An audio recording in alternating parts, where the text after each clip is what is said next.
নমস্কার বন্ধুরা, education and educare YouTube চ্যানেলে তোমাদের সকলকে স্বাগত।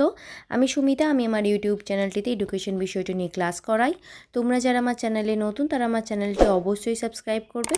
আজকের ভিডিওটিতে আমরা ক্যালকাটা ইউনিভার্সিটির এডুকেশন অনার্সের 4th সেমিস্টারে CC10 ইনক্লুসিভ এডুকেশন বা অন্তর্ভুক্তিমূলক শিক্ষা বা সর্বসমাবিষ্ট শিক্ষা এই কোর্স থেকে কিছু গুরুত্বপূর্ণ প্রশ্ন নিয়ে আলোচনা করব, যেগুলো তোমাদের ফাইনাল এক্সামের জন্য খুবই গুরুত্বপূর্ণ।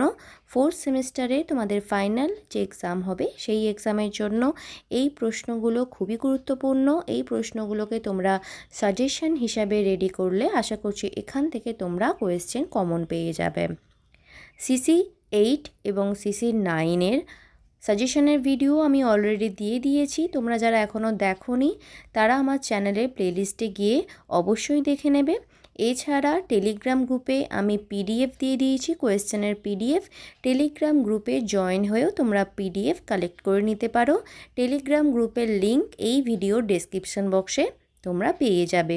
ডেসক্রিপশান বক্সে লিঙ্ক দেওয়া আছে, সেই লিঙ্ক থেকে তোমরা টেলিগ্রাম গ্রুপে অবশ্যই জয়েন হয়েও। চলো এবার আমরা কোয়েশ্চেনগুলো দেখে নিই।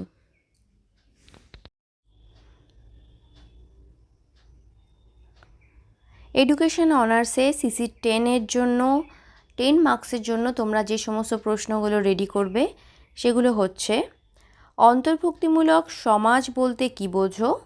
অন্তর্ভুক্তিমূলক সমাজ সৃষ্টিতে কোন কোন উপাদান প্রয়োজনীয় তা সংক্ষেপে আলোচনা করো। অন্তর্ভুক্তি বলতে কী বোঝো?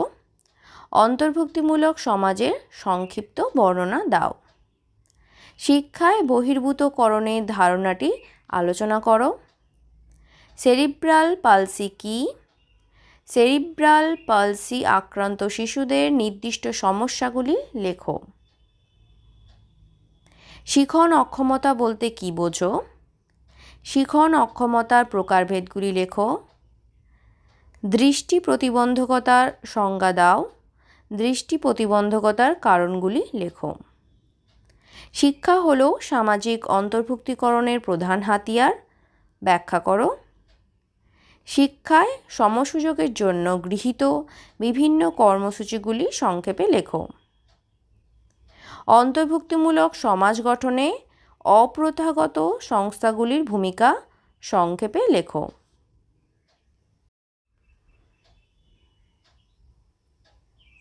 অন্তর্ভুক্তি বিদ্যালয় বলতে কী বোঝো? এই অন্তর্ভুক্ত বিদ্যালয়ে শ্রেণীকক্ষ তৈরির জন্য কী কী প্রয়োজন? শান্তিপূর্ণ সহাবস্থানের জন্য শিক্ষায় শিক্ষক ও শিক্ষার্থীর ভূমিকা আলোচনা করো। এইগুলি ছিল 10 মার্কসের জন্য গুরুত্বপূর্ণ কিছু প্রশ্ন। এবার আমরা 5 মার্কসের জন্য গুরুত্বপূর্ণ প্রশ্নগুলো দেখে নিই।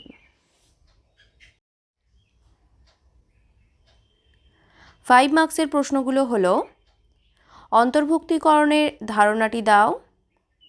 অন্তর্ভুক্তিকরণের পথে অন্তরায়গুলি কী কী? অন্তর্ভুক্তের ভিত্তি হিসাবে বর্জন কিভাবে গুরুত্বপূর্ণ? অটিজম আক্রান্ত শিশুদের সমস্যাগুলি লেখো। অক্ষমতা ও বিকলাঙ্গতার মধ্যে পার্থক্য নির্দেশ করো। বৌদ্ধিকভাবে অক্ষম শিশুদের সমস্যাগুলি লেখো। শ্রবণ প্রতিবন্ধী শিশুদের বৈশিষ্ট্যগুলি লেখো। বাধামুক্ত পরিবেশ সৃষ্টিতে সমাজের ভূমিকা লেখো। তপশিলি জাতি ও উপজাতি সামাজিক দিক থেকে বহির্ভূত কেন? শিক্ষাক্ষেত্রে প্রতিবন্ধীদের সুযোগ সম্পর্কে লেখো। সামাজিক বহির্ভূতকরণের যে কোনো 5টি কারণ লেখো। বহুকৃষ্টিমূলক সমাজের যে কোনো 5টি বৈশিষ্ট্য লেখো। লিঙ্গ ও যৌনতার ধারণা দাও। বহুকৃষ্টিমূলক সমাজের জন্য শিক্ষা কেমন হওয়া উচিত? অন্তর্ভুক্তিমূলক শ্রেণীকক্ষে শিক্ষকের ভূমিকা সংক্ষেপে লেখো। শিক্ষা কিভাবে শান্তিপূর্ণ সহাবস্থানকে উৎসাহিত করতে পারে সংক্ষেপে লেখো। শান্তির জন্য শিক্ষার প্রয়োজনীয়তা ব্যাখ্যা করো। এইগুলি ছিল 5 নম্বরের জন্য বা 5 মার্কসের জন্য গুরুত্বপূর্ণ প্রশ্ন। 5 মার্কস এবং 10 মার্কসের জন্য এই প্রশ্নগুলো তোমরা রেডি করলে আশা করছি এখান থেকে কমন পেয়ে যাবে। চ্যানেলে যারা প্রথমবার এসেছো, প্রথমবার চ্যানেলটা দেখছো, অবশ্যই কিন্তু চ্যানেলটাকে সাবস্ক্রাইব করবে। ভিডিওটা প্রয়োজনীয় হলে অবশ্যই লাইক করবে, বন্ধুদের সঙ্গে শেয়ার করবে এবং টেলিগ্রাম গ্রুপে অবশ্যই জয়েন হবে।